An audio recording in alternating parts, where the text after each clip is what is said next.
doing it. You supposed to be happy you sitting there with Kid L. Why you mad? The Kid L Podcast.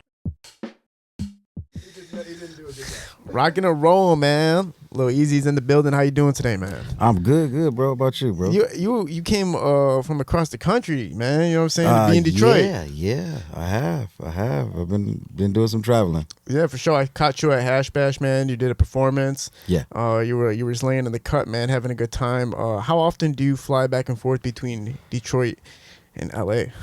Detroit itself, I have done it. In the last year, I think I've done it about 5-6 times. Yeah. So this year, I mean, man, well, in the last year, not this year per se. In the last year, I got it in with Detroit. Yeah, man. What are you feeling from the cultural vibes from out here? What have you been picking up from outside of Detroit? I guess slang. So one, you know what I mean. I guess I text one individual was like, "What up, though?" It's like, you know what I mean. You're getting the slang down. I was like, "I guess so, my baby." You know what I mean. So just the slang, man. You feel what I'm saying? Just the, you know what I mean, the vibe. You know what I mean. You know, I got my partner Justin, man. You know, behind the cameras. That's my dog, and you know what I mean. We really just chill. We've been going to Lions games. You feel what I'm saying? And just gambling, chilling, hanging out, you know what I mean? So like I said, I've been getting it in with Detroit, you know what I mean? Outside of working, you know what I mean? Me and him would just hang out. Yeah, and with cannabis being legalized and everything like that, it's like a whole new reason to come out here for you, right? Because you got your own thing going. Yeah, most definitely. Because before that, you're actually right. Yeah, I was going to what is that? What's the city called? Bay City, yes. Going to Bay City. One of my partners has a dispensary out there that we did in California in Harupa Valley that I'm partners with. And then he just did one, in his hometown, which is Bay City, called Remedy Room. Cool. So I was coming out there, on the grand opening and different events that we have going on and then shooting out that way. So not as per se Detroit, but, Michigan itself. For sure, yeah. I mean, it's getting hotter and hotter, man, and people are able to market and stuff and put it out there in a way. If a public figure, somebody you grew up listening to or rocking with, starts smoking a certain brand or strain or whatever, everybody else is diving on it. You know what I'm saying? Yeah. How'd you get involved with the cannabis industry? It's just being a part of the culture. It's something that we're all into, just doing. But me myself, when I started my company, Rich and Ruthless, my uncle was one of my business partners. Dibble dabbled, and we started it with outdoor grown, so which is not too much to be real of what I'll smoke myself, but we started in 2020, and we did pretty good. We did pretty decent. You feel what I'm saying? We were selling, and that time with things going on in the world, the deals that we had and what we were giving it out the door in dispensaries, it was kind of lighting up in California. You know what I mean? So we did fairly well to where I got a, micro license, a distro license, you know what I'm saying, and part of retail. And it just made sense, you know what I mean? It was tough because, again, marketing it, I didn't smoke it myself. But it was Rich and Ruthless Cannabis. We just had different names from it, like Compton Firehouse, had high THC percentage. But again, it was just outdoor grown, you feel what I'm saying? At first, it was a little rocky, looked like some shit you go outside and pick off the ground. And then as the time's going on, as we were doing real well, the bud and the grow started to look better, you feel what I'm saying? And it did well, you know what I'm saying? So the entrepreneurship angle for artists is humongous right now, right? Oh, most definitely. You can't just be stuck with just artistry. And I don't think anybody that's been massively successful in entertainment just made music. With a few exceptions, like a few rare-ass exceptions. Yeah, you holding yourself back if you do. Yeah. Do you find yourself in that lane of considering yourself like an artist combined with an entrepreneur on that level? Or how do you put yourself in the images of people's eyes when it comes to like the career path? I'm an entertainer, you feel what I'm saying? You know what I mean? That was the first grounding when I stepped into getting into different ventures, you know what I mean? Entrepreneurship came on, you feel what I'm saying? So it never was really just a rapper, you know what I mean? It was as far as more so touching in every element that had to do with, entertainment, you feel what I'm saying? Because the majority of the thing that I do is perform. Yeah. You know what I mean? Like, you got to think, when people really think about it, like, I put out one record in my whole entire time of being in the industry, you feel what I'm saying, with Daz Dillinger last year. Yep. You know what I mean? Signified record. And other than that, it was just maybe one single, you feel what I'm saying? So I haven't done myself. It was more so traveling and performing. So entertainer, you feel what I'm saying? Turned entrepreneur. with, dibbling dabbling in different business ventures that I have, you know what I mean? A medical marijuana company, license, you feel what I'm saying? Marketing company, merchandising, you feel what I'm saying? TV and film, so forth and so on. So, I go from entertainer to, self-made entrepreneur. Yeah, I think the best person to highlight all that would be like Snoop Dogg, right? This guy literally found every single avenue of entertainment to break into and monetize. Oh, yeah, them OGs, you know what I mean? Yeah. You can't compete with it. They've been doing it for so long, so it's like clockwork for them, you feel what I'm saying? That's like the blueprint, right? At the end of the day, just following kind of that career path, and then you become like super wealthy off of that. Versus just being an artist that like can eventually fade, and what the fuck do you do after that? Like, how do you figure out a way to climb back into success? Yeah, if you don't have that hot record again, or you're not running off that good summer, you feel what I mean? It's just, like I said, you're gonna cheat yourself if that's the only thing to keep yourself attained to is just music. Yeah, for sure. And everybody obviously knows, man, the son of the legendary Eazy-E, somebody's music who is timeless to this day. Oh yeah, most definitely. And never ended, right? Like, man. Still, my cousin, my uncle at Non-Bumps, he has the biggest fit about Eazy-E versus Tupac. It's the craziest argument we always get into. He's a real individual. That's real. Yeah, it never ends. But nah, for real, El, it just really is just the truth is it sold more when the movie came out than it did when he was alive. So you're actually right. You know what I mean? Yeah. No, yeah, the film itself too was a great what do they call it, like a biopic or whatever. Mm-hmm. That was pretty cool to watch too, but knowing a lot of background stuff before I had watched it and after I'd watched it, I was kind of like, this is for the internet. This is just for people to watch. Like, this isn't supposed to be I respect I respect your opinion upon it, because that's exactly, a truthful view of it. Yeah. You know what I mean? It was good, but it was good for the culture. It was good for young kids to sit here and pick up a book, or pick up a phone, or pick up a tablet, computer, anything, to go sit here and look at the life and story of my father. Yeah. You know what I mean? They were driven as far as in that character. And like I said, I traveled the world off of it, dog. You know what I mean? They can't see my father perform, so they can see the next best thing. You know what I mean? And I do his songs and medley of it with his band member. I mean, his group member. DJ Yella. Yeah. I have done it with Ice Cube. I've done it with Dre, Ice Cube, Ren, and Yella. You know what I mean? At Coachella before. So it's a beautiful thing to do. You know what I mean? But again, truthfully, it's a good film. Well, that's the interesting thing too. When I watch people talk about you, and they say when you walk into the room to them, it's like reminiscent of your dad walking into the room, right? And it gives them that same feel. Is that something that is just it's just naturally who you are anyway, and you just because you grew up around him, obviously you incorporated certain characteristics and personality traits, or do you feel like people just want to see that? I can't say that. You know what I mean? It's more so the traits of growing up. You know what I mean? Like, his mother raising me, my grandmother. So when she sees things and this is like, it's common. He's like, you do this like your father. So those are just natural. You know what I'm saying? And then you have the drive as far as in being a kid wanting to be the best individual that you were. So who's that best individual that you feel?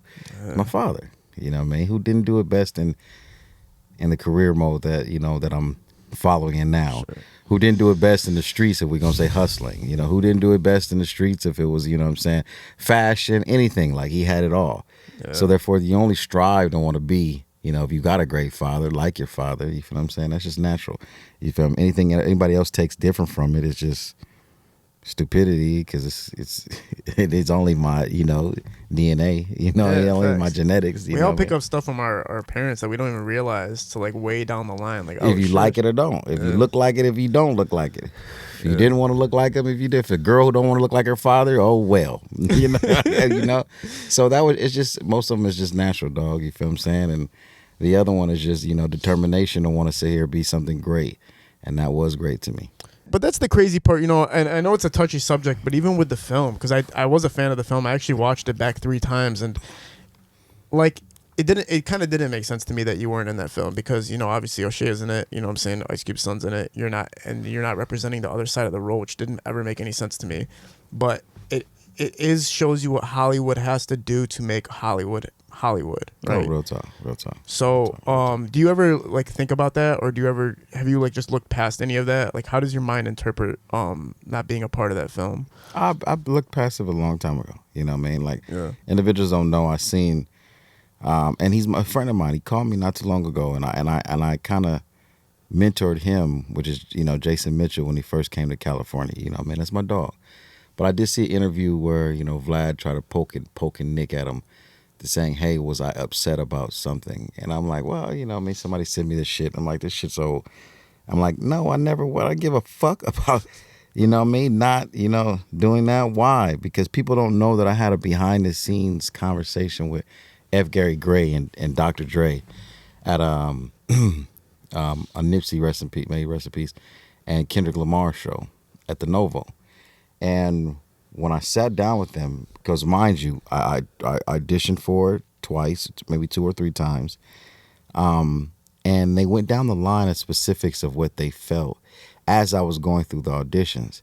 And one of the things that they said was, being a certain size, which, I'm more thicker than my father, but losing weight when he caught the disease, quote unquote, and losing significant weight when me playing him dying. So when F. Gary Gray said that, I took a pause and I said, damn, of all things, I've never thought about that. Never. You know what I mean? And you're right. And if you was to ask me, no, I wouldn't. I wouldn't want to play that. That's just me. I don't want to play no individual you going to have doing all this, and I got to sit up in the all that the other stuff. And now, especially my own father, to something that I may not believe is true of how his passing is. So, yeah, I didn't ever think about that. Yeah, that when artists, I've been around thousands of artists, and when I see them like get into the studio and they'll get like, they have a bottle of lean and they'll smoke up and they'll drink up and they'll take themselves to this totally different universe. I always used to go like, why do you do that? Like, why don't you just stay sober when you get in the studio? And they used to be like, man, do you know like what I'm actually reciting is painful for me? And I used to be like, oh shit. So imagine if you had been in the film and played those scenes, like the everlasting scar it could have like. You feel what I'm saying? So yeah. I for on the real dog, I didn't think about that, and that's when way before they even started filming that, my whole thought and intentions of that went away. Yeah. You know what I mean? And then when he came out here, Jason Mitchell, he came to the LA Convention Center where me and DJ Yella were performing a song, so he got to see me perform. When I first went on set, I got to help him with when he did We Want Easy, you know what I mean? Where Cube and F. Gary Gray is, taking my opinions of what I felt or how I feel, you feel what I'm saying? So I helped in a significant form for certain different things, but did I have to sit here and play Nah, I didn't. Yeah. Nah. Like they're getting the information from you to help portray to the best, right? At the end of the day. You're the oldest, right? Yeah. Of the entire family, and you guys Yeah. just figured out not too long ago that it was originally 10 family members, and now it's extended to 11. Not a little while ago, but Okay, yeah. yeah. So you figured out that it's a little bit of a bigger family now, right? And growing up, was everybody musically inclined? Was everybody kind of on that pathway when you guys were all together? No. No, maybe if not 1 or 2. To be honest with you, it wasn't even a thought process of most of us. Even me myself, you feel what I'm saying? It's like to say music inclined. No, I had a musically inclined, surroundings with my father, but I played sports. It was just more so taking a step of responsibility, want to continue to represent a legacy that I felt like was not getting a significant respect. That's why Eric got into music. So I can't, even if we say music inclined, that was probably the other kids. You know what I mean? My brother Derek, you feel me? He's great. I got 2 brothers who are pretty great, and I have 2 sisters who are great. So if you took them and threw them in the air, you could say who was musically inclined as a child and had the gold of it. I would definitely say my brother Derek, because he's just ultimately talented. But me myself, no, I just found an avenue of where to take my stand of giving respect to where it's supposed to be due. It's just for my father's legacy. Right. You know. Do you remember the first moment that you had where you took that torch and you said, all right, like I am responsible to push this forward, or I just feel like this way that I want to do this? Do you remember the moment that came across your mind where everything went into motion for you? Yeah, I was I was just telling Justin this story, but I was doing some grown man hustling, and like fresh out of high school, and I got myself a nice record store, studio, and I was putting other artists out, and it was late night, and one of my homies was like, why don't you go in there and play around. And I put one of your father beats on. And when I went in there and did it, we just came to the conclusion where it just snapped. Like, I'm looking to sit here and put other artists out, but doesn't it look better to sit here and do yourself and represent who you feel is who? Your father. You know, who else is going to go hard and really sit here and put a mash down like that needs to be done other than yourself? And that's where it came from. Yeah. There's a lot of samples that you can find from back in the day of you remixing some of the old tunes, and some of the old instrumentals are really cool to listen to. Oh yeah, appreciate it, brother. Yeah. A little easier said than done. I did it at the Hash Bash the other night. Yeah, man, I seen you performing. You were jumping up. I know you were a little restless, but you were like, all right, it's time to fucking go. Oh yeah, very much. Yeah. When you go into doing a weed show, man, yeah, you got to pace yourself.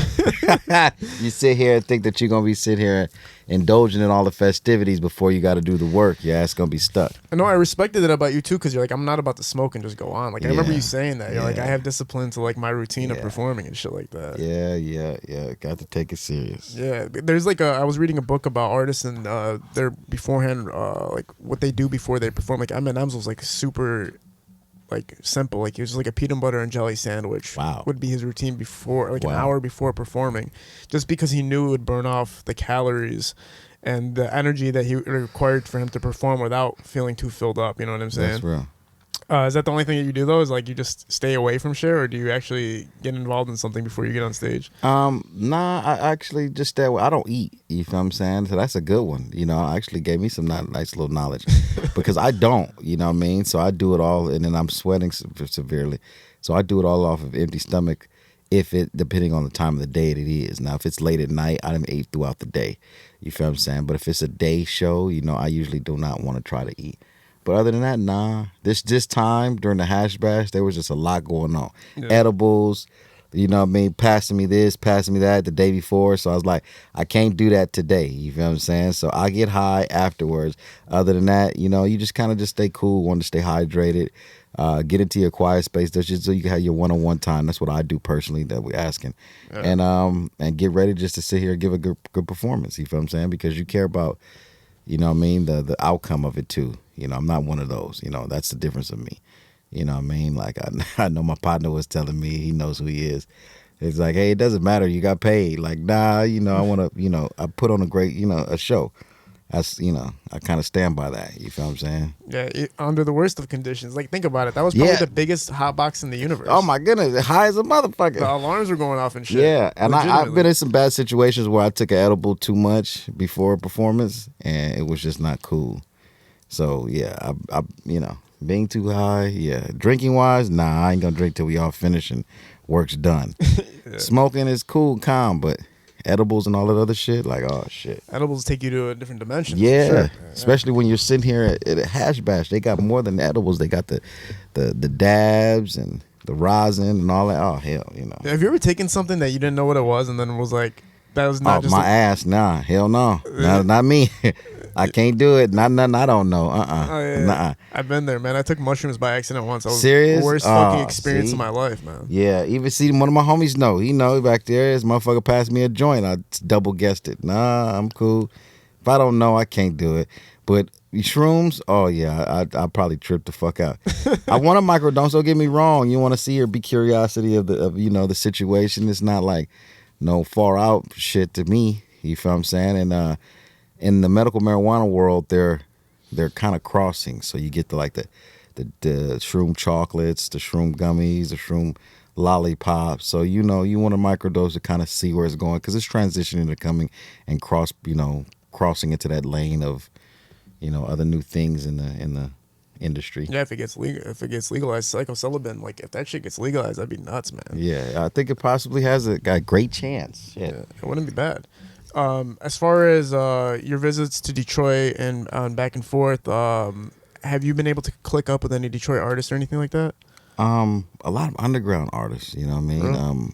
Really? John Drama has, a group of artists that I always go into, you know what I mean?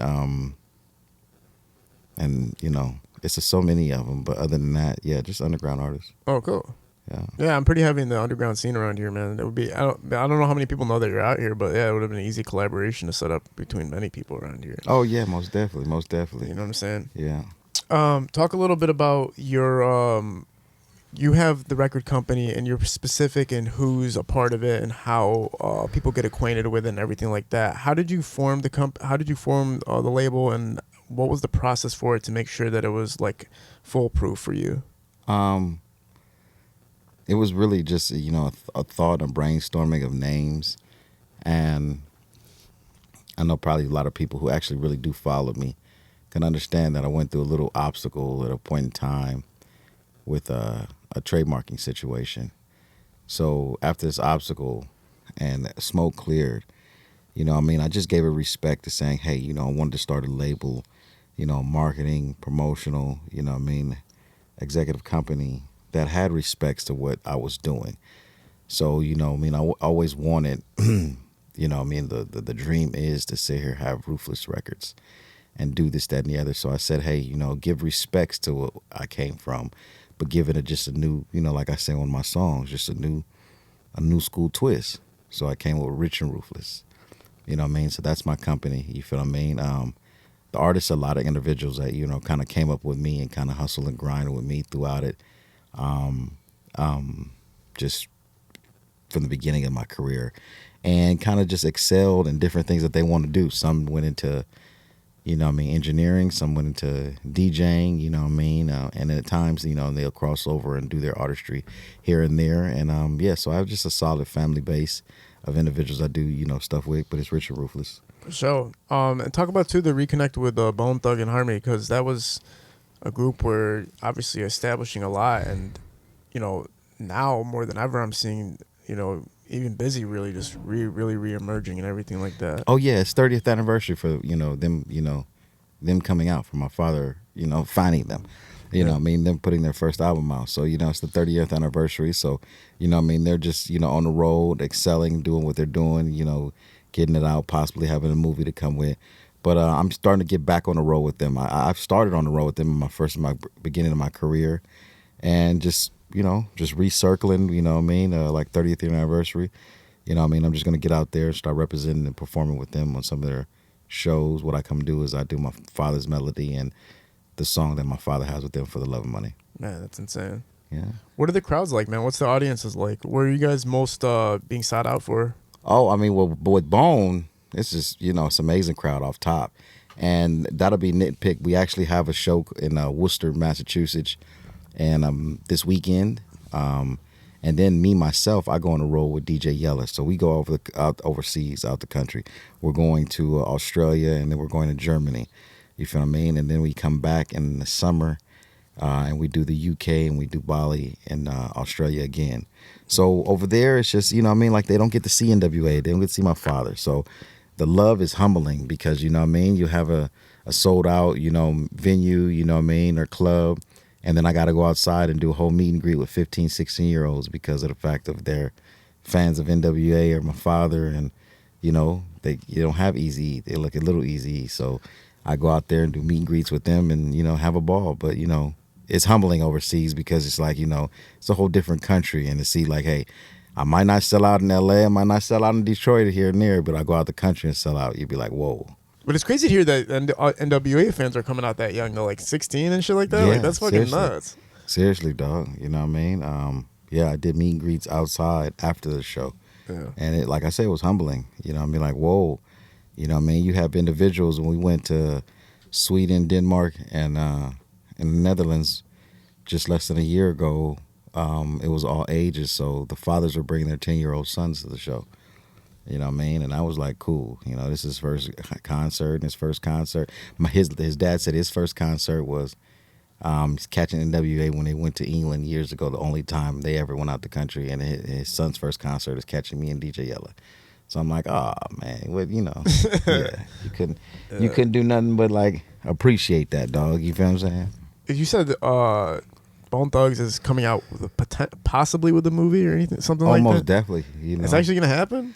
Yeah, I would say it is, to my knowledge, not to let the cookie out, but it's 30-year anniversary, man. They got a whole lot of surprises for them in the cut.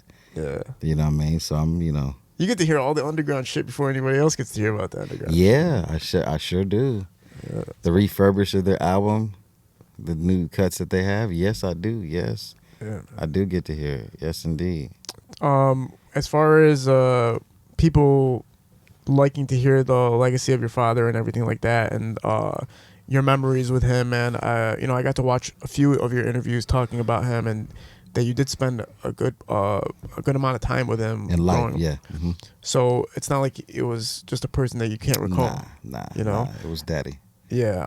Can you just can you recall some of the times, man, just for people that still love just to hear stories about your dad? Some of the times growing up with him, man, like some of the experiences. I know karate was a huge thing. Oh wow, it's crazy you said that. Yeah. He's the one who put me in karate. It's funny. I'm doing that with my son. You know what I mean? I'm actually probably do him with jiu-jitsu, which is a form of it, I guess you say.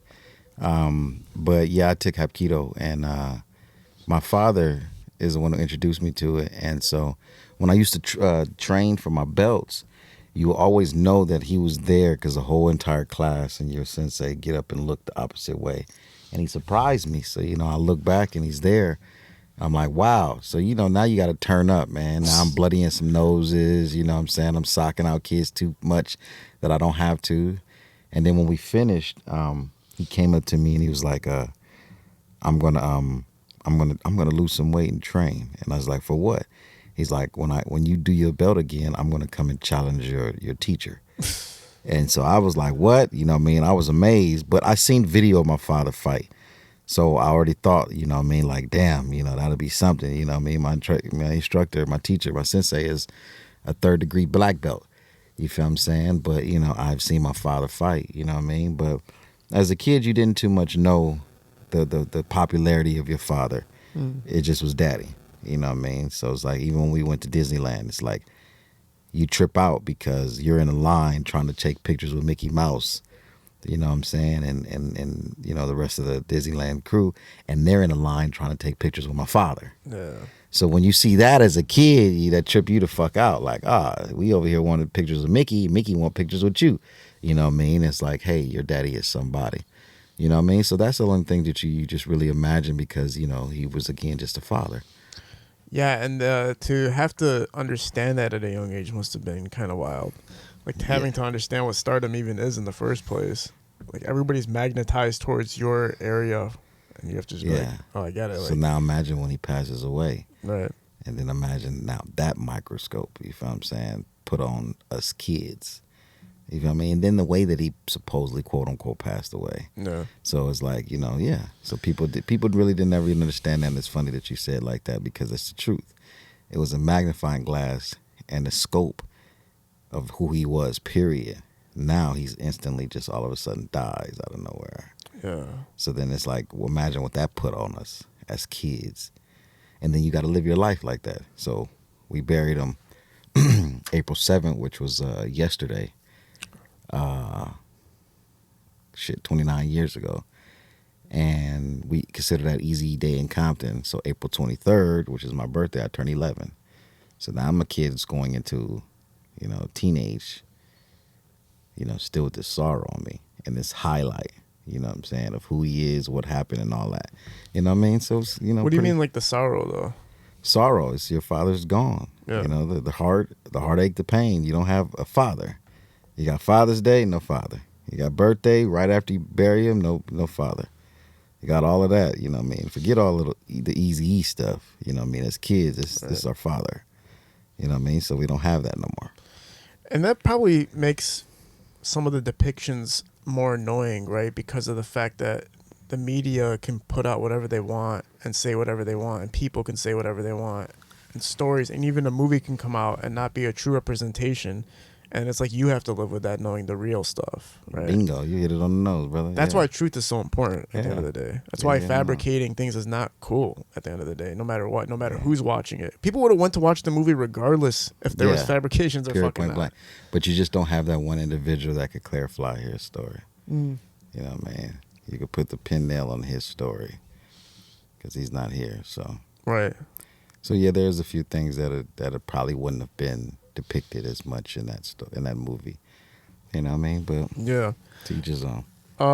Now, so I know fans and stuff watch this shit. So there's stuff that I like to get into that even during the funeral time, I know that not everybody in his group was at the funeral itself. And I know that you've reestablished connections with everybody, so it's obviously no love lost or anything like that. But even all that controversy and everything like that, does it do a toll on you as an individual growing up? Does it make you feel like there's so many complicated angles to this? And how do you handle managing all these sources coming to you at the same time of just kind of drama? You know what I mean? With a drama, you know what I mean, as far as you just don't really intake it. And then the drama also could be, in a sense of you not saying excessively just drama.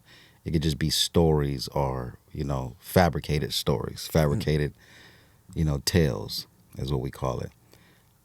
So me, myself, you're 110% right. I've gone through this so much in life for so long.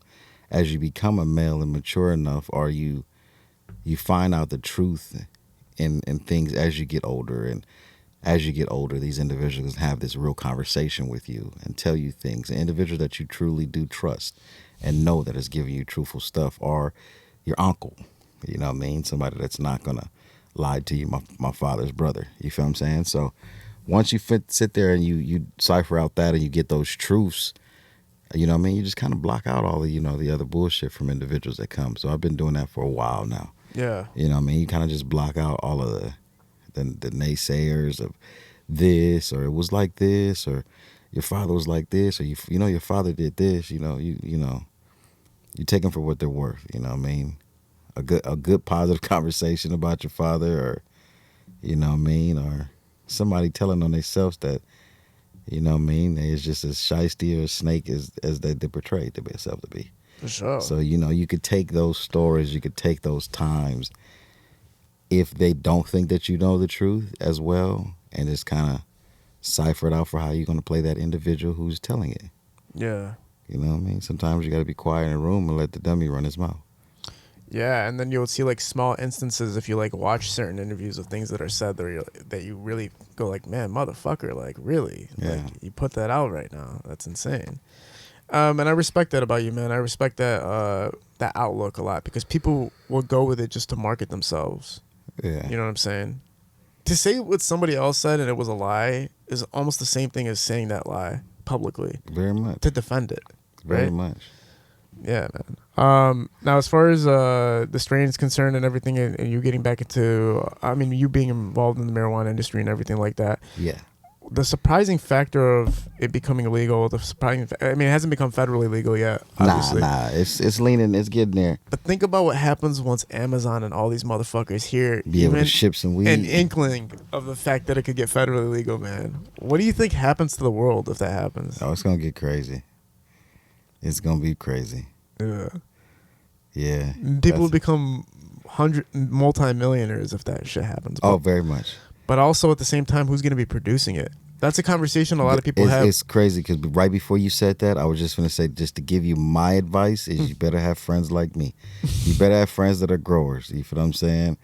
So you can know who's producing it and where you're going to get your real stuff from and keeping it. It's like having that fine liquor or fine wine that possibly will never be produced again because why? It went public. Mm-hmm. You know what I'm saying? You get my drift. I don't got to say it too much, but it went public. Yeah. So it went public, or you know what I mean? It's just don't hit like that no more.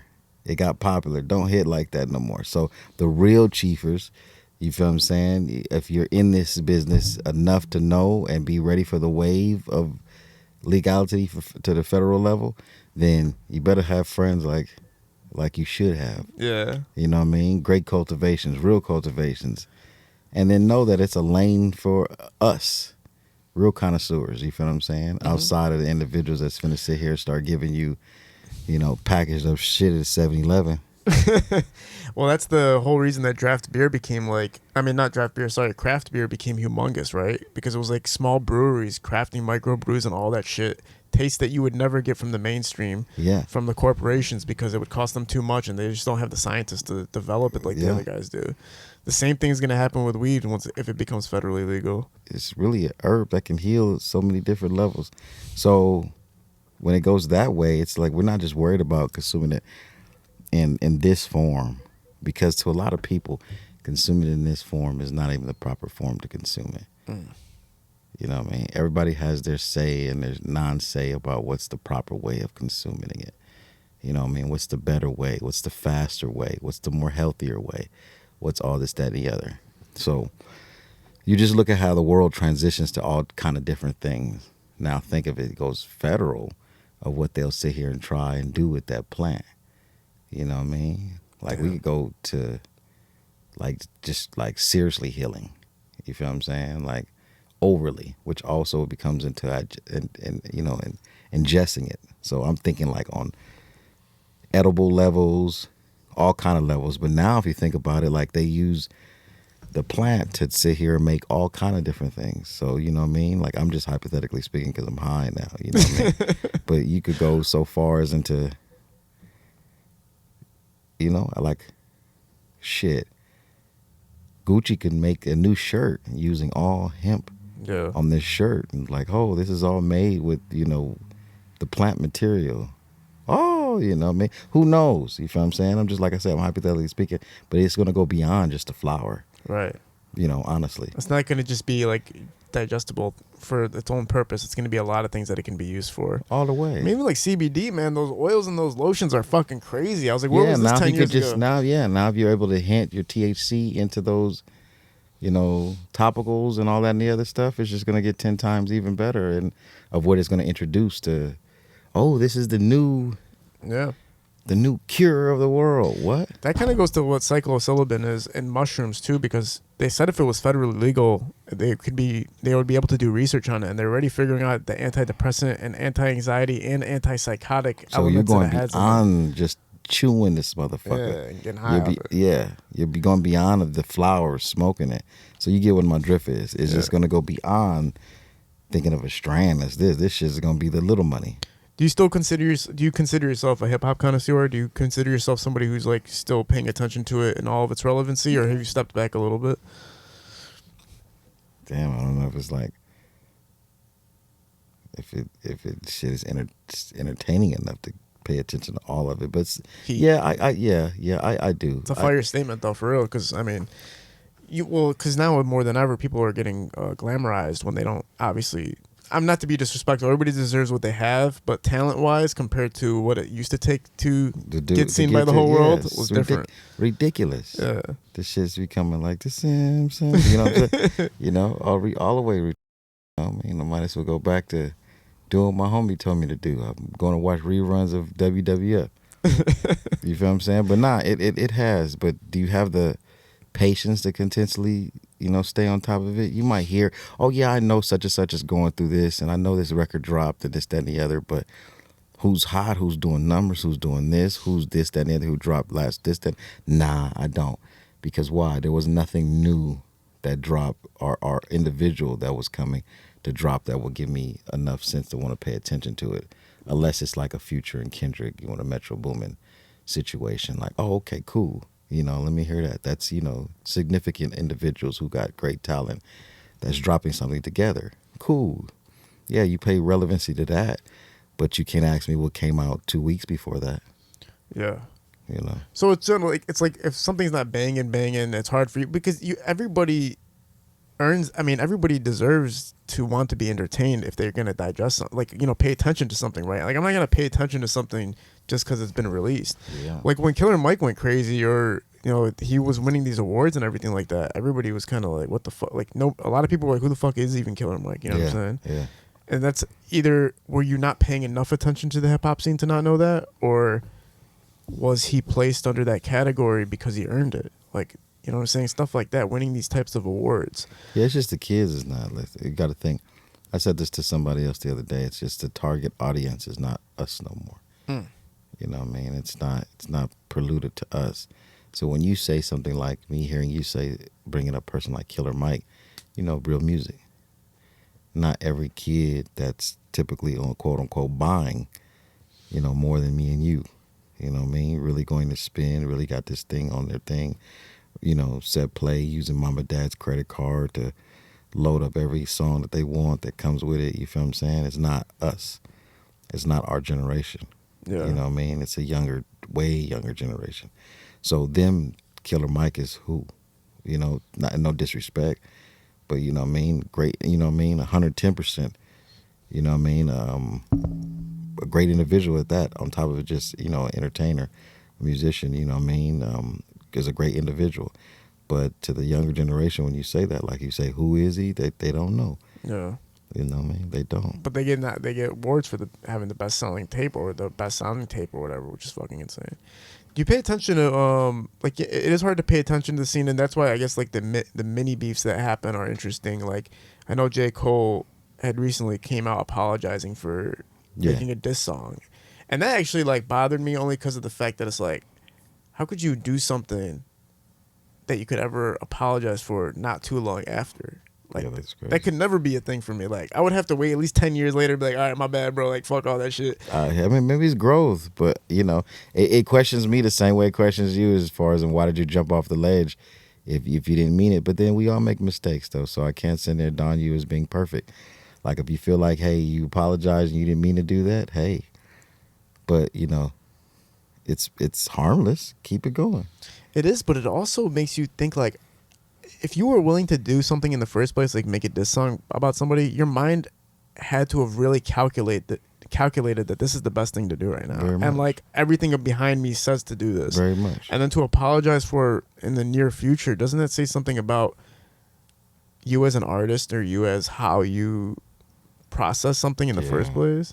I can't fathom that one right there. I can't grab on it. But the only positive thing I could say is, hey, maybe he felt growth and said, hey, I shouldn't have done that.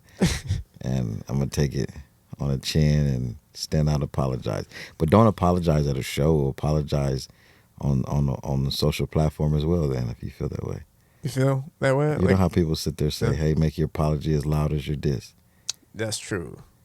You know what I mean? That's true. Yeah. So. And like, don't apologize for something. If you made something That's what trips me out when people sit here and be like, oh, did you see this? I'll be like, social media is such a motherfucker. Because, you know what I mean, social media will make it that we all seen his show in North Carolina in such and such, place while he paused on stage and gave this apology. But, back in the days, it's like, hey, we don't live there. We don't see that show. You know what I mean? He's not doing this at every show. It's not every show's, play just to apologize. So social media is a motherfucker because now what? Millions. It may be like 30,000 people went to that show.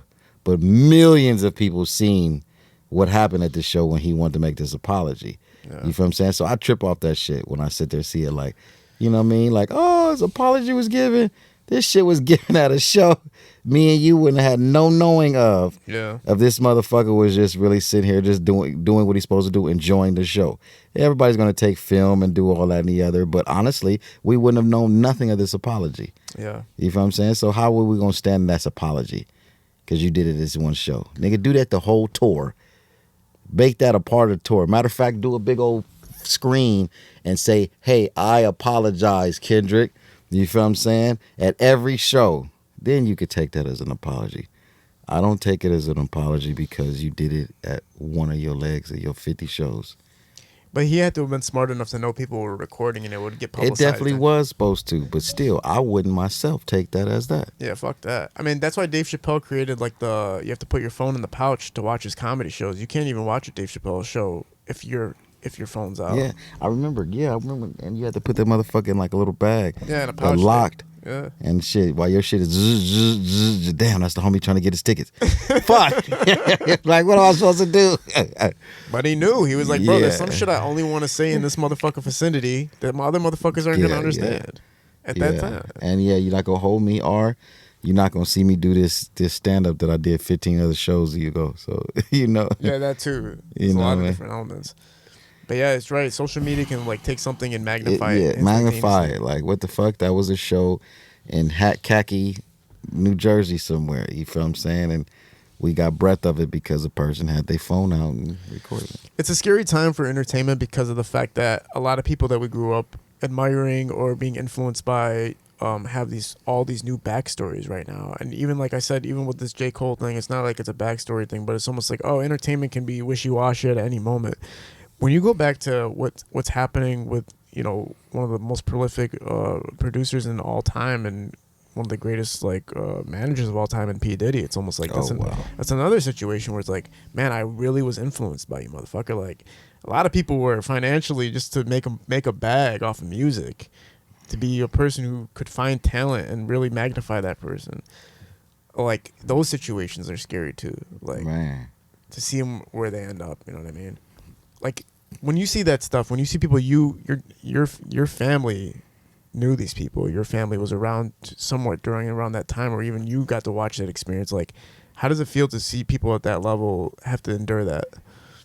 Crazy shit. I mean, hey, I guess they made the entertainment world soap opera too. You know, I mean, not to take away from people's real life. Who knows?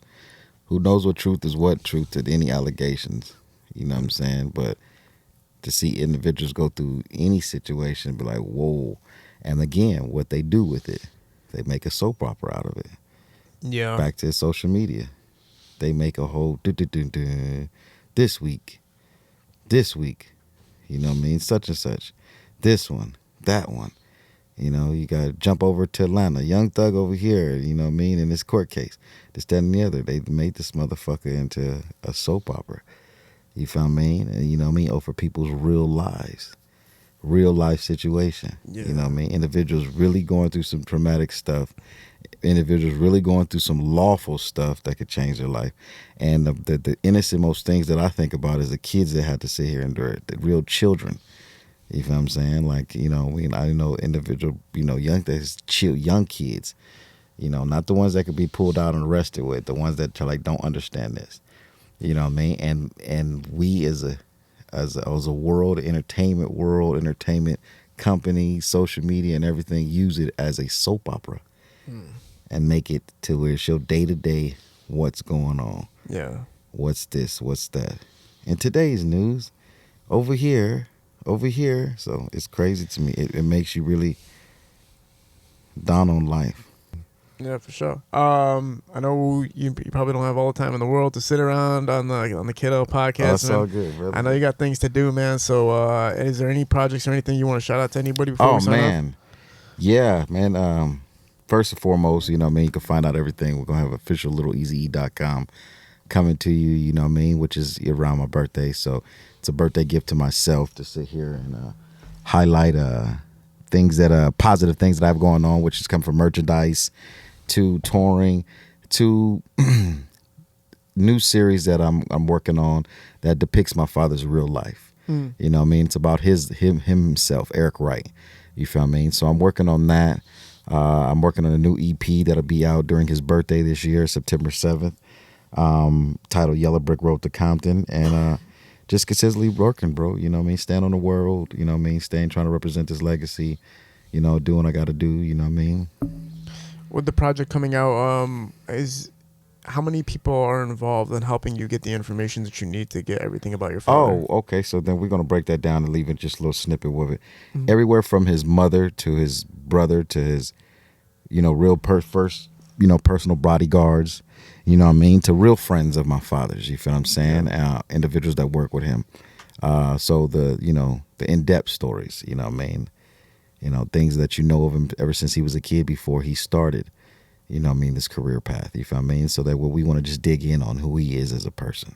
Now, the guards you're talking about, are these the same guards? I know there was a time where you talked about guards coming to your grandma's house, and it gave you kind of an inner feeling that the twins. Yeah, the twins, right? Yeah, the two Samoan twins, Jake and John. Yeah. Is it the same guys that we're talking Most about? Definitely. Yeah, man. I Then remember.